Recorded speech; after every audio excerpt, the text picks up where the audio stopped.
Кому вайна, а кому маці родная. Змаганне з пандэміяй каронавірусу каштавала беларускай дзяржаве каля мільярда долараў, заявіў гэтай вясной Александр Лукашенко. Але ці ўсе грошы пайшлі на ратаванне жыццяў? Каму і як улады дазвалялі атрымліваць звышпрыбыткі на пастаўках прэпаратаў ды абсталявання, звязаных з лекаваннем хворых на ковід? Колькі на гэтым страчвае бюджэт і наколькі заніжанай можа быць колькасць ахвяраў ад хваробы, якую беларускія ўлады доўга адмаўляліся прызнаваць. Я, Ольга Ратмирова, и новый сезон журналистских расследований. У передачи «Давайте разбираться» мы распочинаем с супольным расследованием с киберпартизанами и альянсом расследовальников Беларуси. И сегодня распавядем вам, как хлусили и зарабляли на коронавирусе. Поехали! Без протекции никуды. Кирееву знаете? Киреева Ирина Александровна, начальник управления экспертизы, качества и обращения граждан Минздрава. Правая лапа Пеневича, его любимица. Эксклюзивный злив, як помощница министра сваякоў у лякарню уладкоўвала. Заробить на человечей трагедии. Все, что удалось найти, оно либо продавалось втридорога, либо было не очень хорошего качества. Выкрываем новые схемы с прикметами коррупции у медицине. А так само разбираемся, чему в Беларуси мруць стабильно. Страна отчитывала, что в стране умерло за сутки 7 человек. Из них 7 у меня в больнице. То есть понятно, что это все абсолютно не имеет отношения к реальности. Першая хваля пандэміі. Самы смертоносны удар прыйшоўся па лекарах. Паводле афіцыйнай статыстыкі, на сённяшні дзень кожны 20-ы з памерлых ад ковіду ў Беларусі – гэта медык. Такі паказнік адзін з найвышэйшых у свеце. Последние дни перед приемом, вы знаете, была настоящая паника, потому что СИЗов, средств индивидуальной защиты не хватало, респираторов, масок респираторов не хватало. Смерть медработника, она достаточно деморализующе действовала на окружающих. Не потому, что он там, медработник, потому что он заболел, а потому что известно, что он заболел от отсутствия защиты. Адна з галоўных прычын – у бюджэце не хапала грошай на набыццё сродкаў індывідуальнай абароны, распавядае Андрей Ткачоў, актывіст руху «Байковід». Яго каманда ў першую хвалю закупала сама гэтую экіпіроўку для лекараў. Это СИЗы, это респираторы высокого класса защиты. То есть банально не хватало даже расходников. Мы поставляли в том числе пульсоксиметры, которые были в жестком дефиците. Их купить, найти где-то было невозможно. Все, что удалось найти, оно либо продавалось втридорога, либо было не очень хорошего качества. Другая хваля пандэміі ў лістападзе 20-го вычарпала запасы неабходнага абсталявання. У прыватнасці не хапала кіслароду для апаратаў штучнай вентыляцыі лёгкіх. Коронавирус сделал зависимость кислорода просто жизненно важной. Расход был огромный, больше 200 баллонов в сутки. Машина ездила вплоть до 2 раз в день. И администрация очень нас стала поджимать во вторую волну с экономией, а экономить нельзя. И мы уже понимаем, что экономить нельзя, а администрация нет. У нас процент спасенных с искусственной вентиляцией легких во вторую волну вообще упал. Не змянілася агулам і сітуацыя са сродкамі індывідуальнай абароны для лекараў, заявілі нам некалькі медыкаў з розных рэгіёнаў краіны. Новы камплект, маўляў, выдаюць толькі тады, калі парвецца стары. Бракавала грошай на абсталяванне. Эта система, которая должна работать как часы, она могла из-за перегрузки сбоить. Из-за перегрузки, из-за того, что она там не ремонтировалась, из-за того, что технический персонал был очень плохо подготовлен. Просто, когда людям объясняют, что перебой кислорода недопустим, и до людей это не доходило. У сакавіку сёлета Александр Лукашенко загадаў паставіць пад жорсткі кантроль кошты на медыцынскія прэпараты, каб не дапусціць іх неабгрунтаванага павышэння. Мы не должны позволить этим разного рода очумелым наживаться на бедах людей. Але ці ўсіх тычыцца гэтае указанне. Наше расследаванне показало, что некалькім бізнесоўцам, набліжаным да ўладаў, кіраўніцтва Беларусі ўсё ж дазваляе атрымліваць звышпрыбыткі на барацьбе з каронавірусам. Итак, пачынаем. Калі цяжкахвораму на карону патрабуецца штучная вентыляцыя лёгкіх, яе ўсталёўваюць 2 спосабамі. Першы – гэта калі лекар рассякае горла пацыента і ўстаўляе трубку. Гэта называецца трахеатэмія. Другі спосаб называецца інтубацыя. Гэта калі трубка ўстаўляецца праз рот ці нос. Пры гэтым пацыенту трэба адключыць адчувальнасць, і тады лекар выкарыстоўвае гіпнотык пад назвай тиапентал натрыя. Таксама гэты прэпарат зніжае ўнутрычэрапны ціск пацыентам, якія знаходзяцца на штучнай вентыляцыі лёгкіх.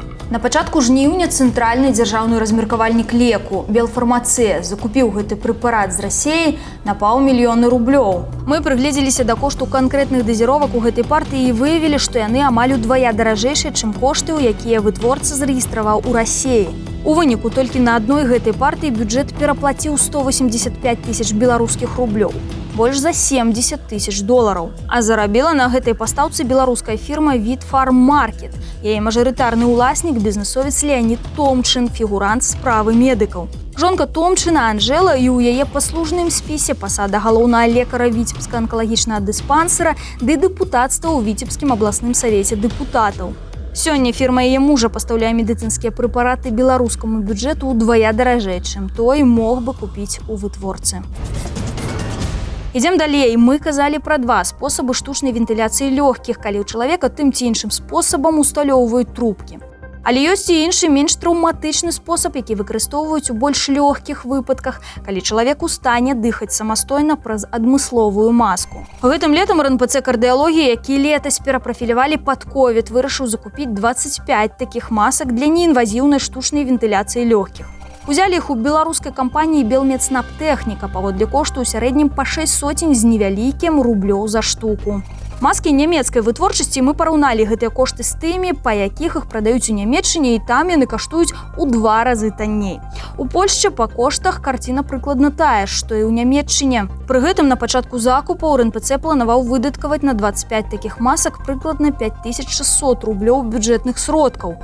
Але ў выніку кіраўніцтва РНПЦ падпісала дадатковае пагадненне, па якому кошты на маскі павялічыліся ў 3 разы да 15 тысяч рублёў. Закупать товар при такой разнице в цене по закупке из одного источника, я считаю, что было неверно. Правильно было отменить закупку и провести новый открытый конкурс с новой минимальной ценой. Тогда возможно, что было бы понижение цены с 15 тысяч за все комплекты, возможно, даже до 10, как показывает практика.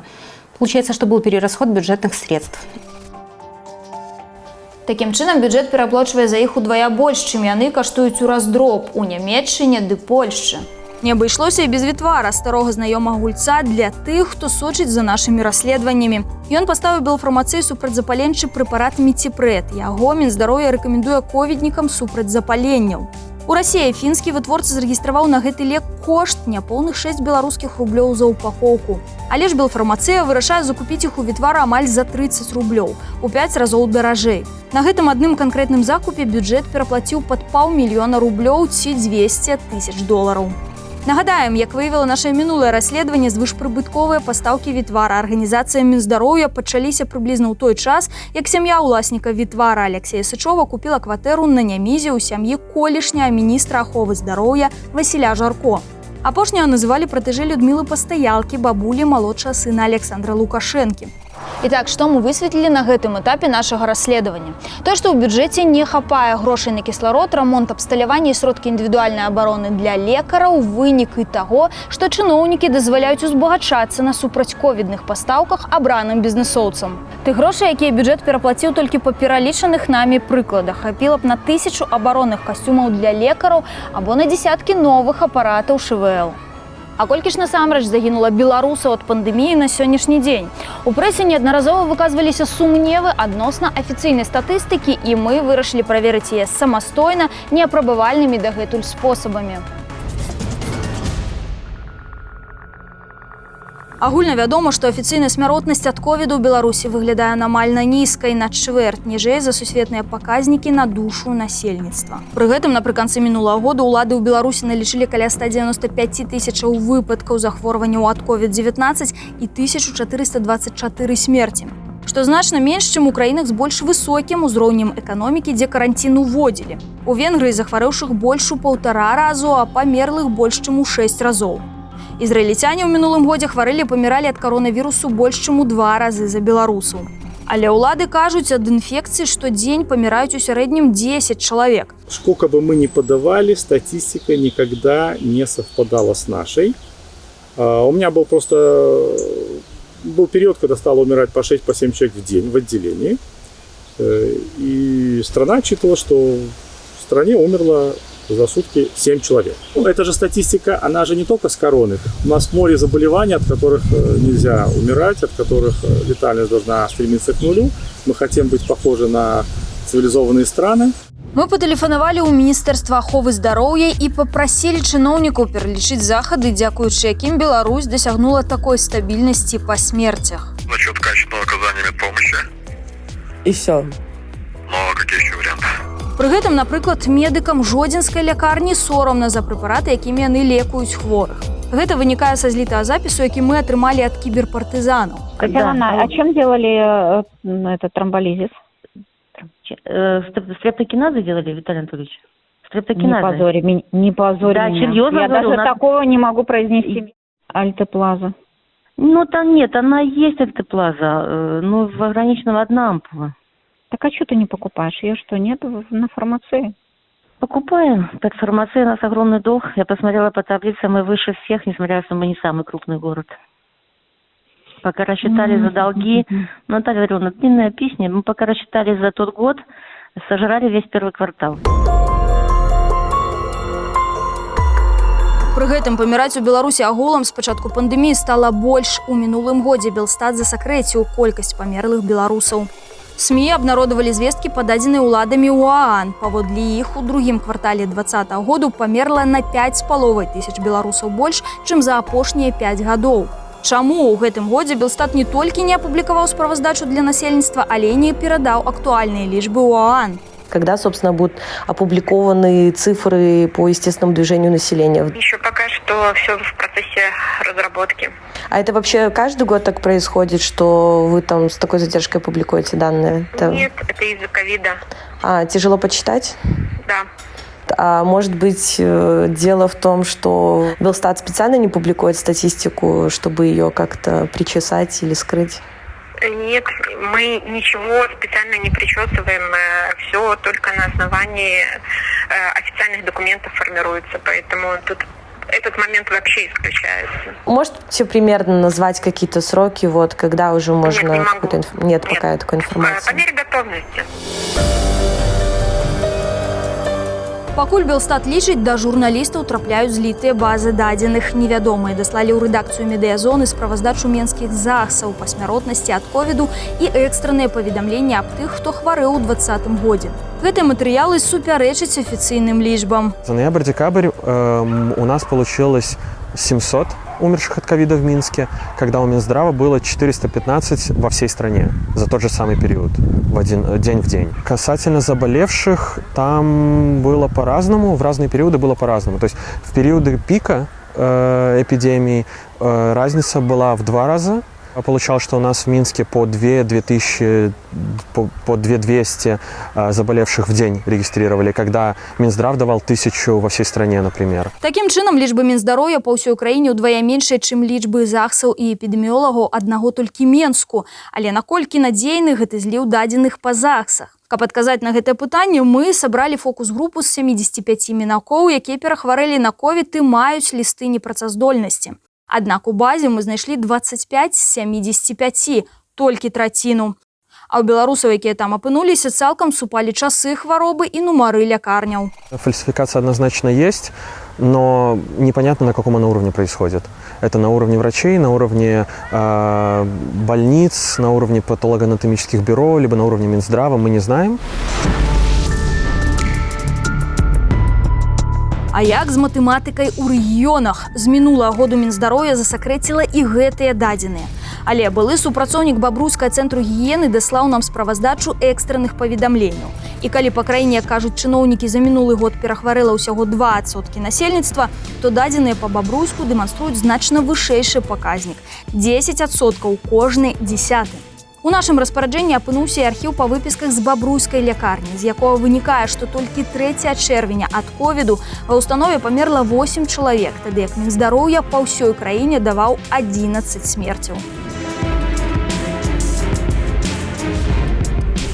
Тым часам лічбы па смяротнасці са дня на дзень не змяншаюцца, а супрацоўнік краматорыя распавёў Белсату аб вялікай загружанасці. По 30, по 40 заявак в день.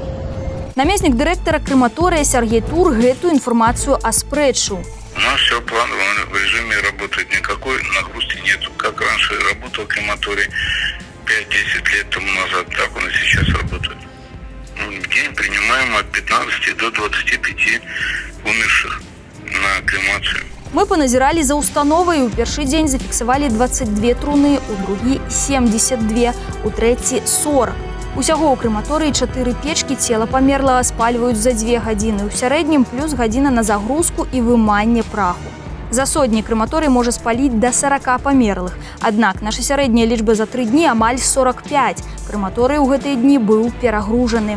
А вось што распавёў нам Мінчук, які працуе ў рытуальнай фірме і возіць туды труны. С ковид как валит и валит. Смертей столько, что ли.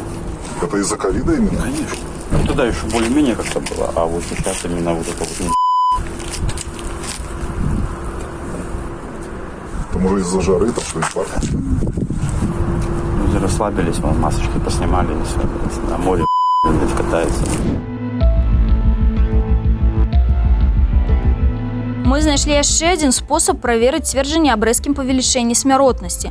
У першым квартале сёлета арганізатары пахаванняў, звязаных з гэтым паслугаў, у 1,5 разу павялічылі выплаты ў бюджэт.